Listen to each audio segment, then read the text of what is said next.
A Motorola me enviou o Moto G9 Plus para fazer review aqui no canal. E faz tanto tempo que não testo os Motorolas atuais que até me mal acostumei. Se liga aí.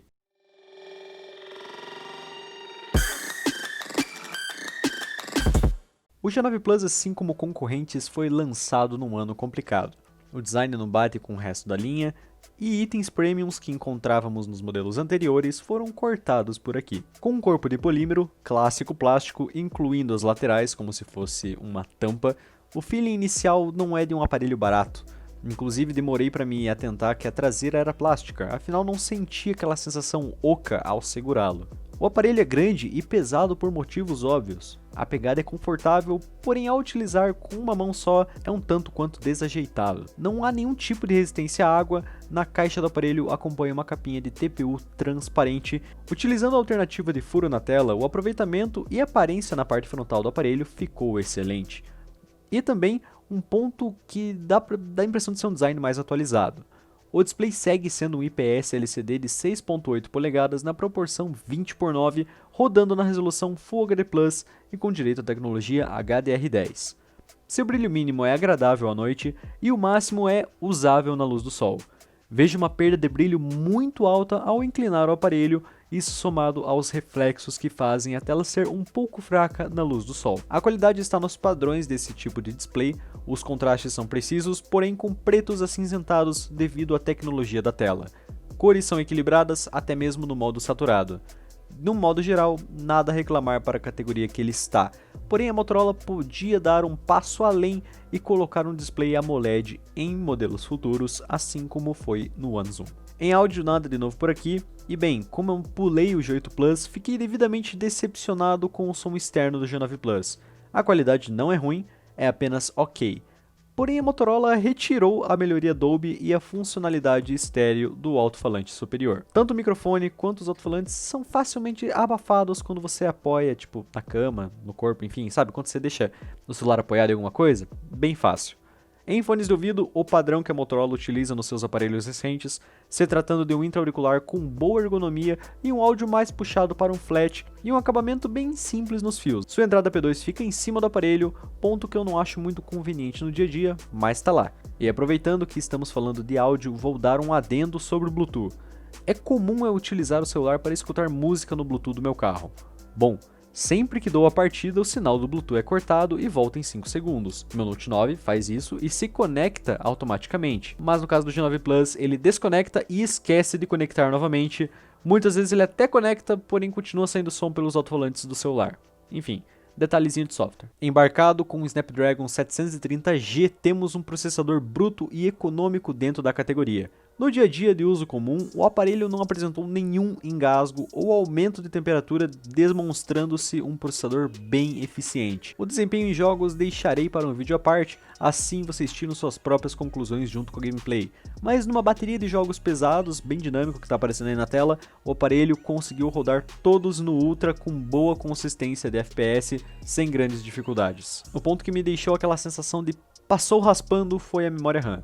Com 4 GB, o G9 Plus passa no mínimo da categoria para ter uma experiência boa com o Android, não fazendo feio em multitarefa, porém podendo ter uma vida útil reduzida por não ter uma margem maior de memória RAM, como por exemplo 6 GB, igual o A71 tem. Finalizando, seu armazenamento é de 128 GB, com suporte a cartão microSD e bandeja de chip duplo. Rodando o Android 10 desde o seu lançamento, a interface da Motorola permanece intacta como sempre foi, visual puro, ícones flats e funcional.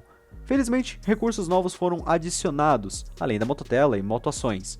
É possível recortar e editar prints rapidamente, personalizar ícones do sistema, aperfeiçoar funções com inteligência artificial e também um modo de jogo, um modo jogo começou a aparecer para deixar atalhos fáceis na tela durante a jogatina, porém sem a opção de gravador de tela por enquanto. Sua biometria passou a ser localizada na lateral do aparelho, no lugar do botão Power, igual vimos no Moto Z3 Play. Ela é bem rápida e precisa, porém algumas vezes você vai se deparar com a situação de várias tentativas de desbloqueio sem querer, mesmo sem tentar. Ou seja, vai te obrigar a digitar o PIN e isso é meio chato. Também temos um botão dedicado a Google Assistente, é um botão programável no lado esquerdo do aparelho, que muitas vezes você vai achar que é o botão Power até você se acostumar que é no botão da digital. Enfim, bacana ter esse botãozinho ali, útil pra caramba. 4 sensores, número que chama atenção de primeira impressão, mas que por conta de tendência de mercado sabemos que só usaremos metade disso. O G9 Plus conta com um sensor principal de 64 megapixels com lente de abertura f1.8, um sensor ultra-wide de 8 megapixels com lente de abertura f2.2 e 2 sensores de 2 megapixels f2.2 para fazer volume, ou seja, é um macro e um outro de profundidade. E eu ainda fico de cara com o mercado, com a tendência que fez tirarem as câmeras telefoto dos aparelhos para colocarem um sensor quase VGA para macro. Enfim, vamos lá. Partindo para os resultados do dia a dia, o sensor de 64 megapixels não impressiona muito no modo otimizado de 16 megapixels. Vejo uma das características bem comuns do software da Motorola por aqui: nitidez e HDR exagerados. Ao mesmo tempo que a foto fica maravilhosa olhando no preview, ao dar zoom com mais atenção, é possível reparar que o software joga uma certa nitidez no modo automático para fazer parecer que a foto está com uma ótima qualidade, mesmo talvez não estando em alguns casos. Dando zoom em certos pontos, é notável a presença de ruídos e pós-processamento até mesmo em fotos diurnas com ISO baixo, parecendo que o sensor ISOCELL GW1 não se sai tão bem nesses detalhes. Já que eu toquei nesse ponto, vejo muitos detalhes sem texturas por aqui também. Não é o caso de aparecer borrado, como já vi em alguns Galaxies, mas é como se o software pincelasse uma camada oleosa, deixando bastante a desejar nesse ponto. O HDR, como sempre, na Motorola está bem forçado, sendo bem consistente por aqui às vezes. Em algumas fotos ele parece não ter efeito nenhum, deixando a foto com balanço de branco e exposição meio medíocres.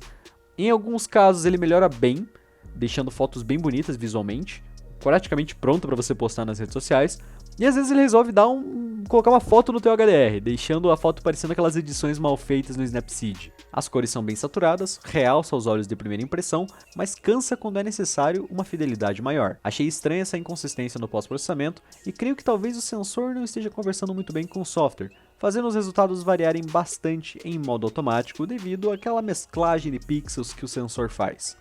O modo de resolução de 64 megapixels elimina bastante esse detalhe da nitidez e me remeteu também que o HDR fica mais pé no chão também. A gente consegue ter resultados muito bons em detalhes. E cara, você colocando lado a lado uma foto de 16 megapixels combinada e a de 64 bruta, até faz pensar por que a Motorola colocou esse modo combinado, sendo que a qualidade é infinitamente superior nos 64 megapixels. Claro, dentro das limitações de um sensor de celular. O foco do aparelho, por ser PDAF, funciona bem quando quer. A distância focal mínima é grande, te obrigando a usar o modo macro às vezes para focar em algo perto. Fora que em situações de contraluz ele não foca de maneira alguma. É chato isso. Em low light fiquei bem desapontado realmente. O modo noturno está bem capado, apresentando fotos desfocadas e com muito ruído. E olha, para quem já testou o OneVision, realmente, evitando aumentar a exposição para clarear mais a foto e no lugar, na verdade, só aumentando o ruído, ou seja, é uma foto granulada com pós-processamento sem nitidez, isso quando foca. Em modo manual, os resultados noturnos se demonstraram bem melhores. Por ser menos pós-processamento e também por poder aumentar a longa exposição, embora aparecesse alguns detalhes de ruído, entregou resultados satisfatórios fora o modo RAW e longa exposição de até 32 segundos. A câmera wide angle está por aqui também, para quebrar um galho em fotos diurnas. Ela sofre os mesmos males do pós-processamento, junto da resolução inferior.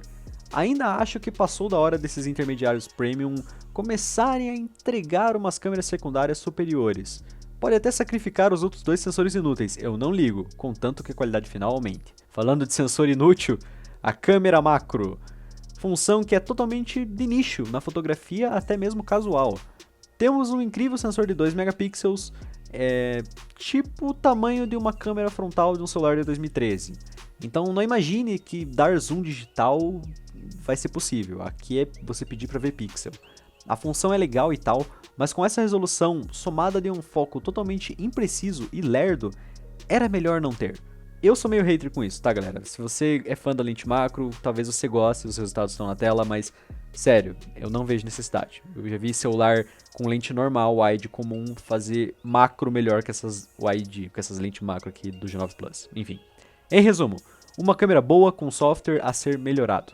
Uma câmera ok para a sua proposta e duas câmeras, dois sensores que estão aqui basicamente para fazer número. Não me leve a mal, você que gosta das câmeras dos Moto Gs, porém muitos desses artefatos estão presentes desde a linha G7. Nitidez forçada é uma delas, e cores ultra saturadas parece que aumentaram mais ainda aqui, e só agradam para quem usa a câmera de maneira totalmente casual. Sua câmera frontal possui 8 megapixels e entrega bons resultados à luz do dia, com HDR da hora, e cores não muito exageradas se você for ver. A nitidez está presente para compensar a resolução. Dar zoom revelará uma certa falta de definição em texturas de pele, mas dentro do padrão da resolução. Agora à noite, esqueça. Efeito massinha total e muita supressão de ruído até mesmo no modo noturno. Em vídeos, o G9 Plus não fez feio nos meus testes. Grave 1080p 60 fps ou 4K 30 fps, fora a câmera lenta a 120 frames. A estabilização eletrônica dá uma boa compensada em movimentos leves. O foco não é dos mais rápidos, mas funciona bem e a captação de áudio está decente por aqui. Se quiser tirar suas próprias conclusões, fiz um vídeo dedicado apenas para resultados na íntegra com a câmera dele. Links na descrição. Se tem um ponto que o G9 Plus definitivamente não faz feio, é na autonomia de bateria. Temos 5.000 mAh somados de um processador muito econômico. Em uso básico, com apenas redes sociais no Wi-Fi e um pouco de câmera, atingi a marca de 9 horas e meia de tela. Sim, 9 horas e meia de tela. No mesmo uso, porém com brilho alto, com 4G e GPS de maneira alternada, o tempo de tela caiu para cerca de 8 horas e 20 minutos. E num teste de reprodução de mídia, com um brilho da tela no máximo, atingi ridículas 21 horas e meia de tela. Sim, mais de 21 horas torando o Krabby Wave com um brilho no máximo e o Wi-Fi ligado. Eu acho que dá pra assistir um filmezinho aí quando você estiver viajando. Para carregar essa bateria, temos um carregador de 30 watts Type-C nas duas pontas, com a peculiaridade de não passar dos 10 volts. Eu achei estranho, falei, nossa, um carregador Quick Charge que não chega nos, 12 volts. Porém, consigo, ele entrega 3 amperes. E totalizando 30 watts de potência, né? 10 volts, 3 amperes, 30 watts, que carrega o aparelho em mais ou menos 1 hora e 40 minutos. E, na verdade, assim, até os 60% mais ou menos ele carrega bem rápido. Aí depois ele fica mais lentinho, não esquenta muito, show. O Moto G9 Plus é um aparelho premium na categoria de intermediários. Inegável dizer que tudo embarcado nele é por conta do mercado de smartphones que está mudando as tendências. Vidro foi deixado apenas para aparelhos high-end, laterais de alumínio deixaram de ser necessárias, sendo substituídos pelo polímero. As câmeras com sensores de alta resolução e pós-processamento mais artificial, uma bateria para 2 dias de uso básico ou 1 dia de uso intenso, e um preço na casa dos R$2.000. Ao meu ver, para você que procura uma tela grande, bom desempenho e bateria, o G9 Plus é uma excelente opção. Só o preço que está um pouco salgado ao meu ver. Mas se em breve ele cair para uns 1.600, 1.700, estará mais do que perfeito. Claro, temos concorrentes como o Galaxy A71, mas não posso opinar muito, pois a Samsung não me manda mais aparelhos para testar. Fazer o que, né? Ô Samsung, mandou a 71 aqui pro pai, preciso fazer review pra galera. Fique atento nas questões de câmera se você é exigente em fidelidade, o G9 Plus pode te decepcionar um pouquinho. Mas apenas nisso também, a experiência geral do aparelho me agradou bastante, sistema, fluidez, desempenho, tudo. Eu espero futuramente poder trazer mais lançamentos da Motorola para vocês. E bem, esse aqui foi o review do Moto G9 Plus. Se você curtiu o vídeo, quer ver mais, não esquece de dar um like, também se inscrever no canal para não perder mais vídeos de unboxings, reviews e tudo mais. Beleza, galera? Falou, até o próximo vídeo. Fui!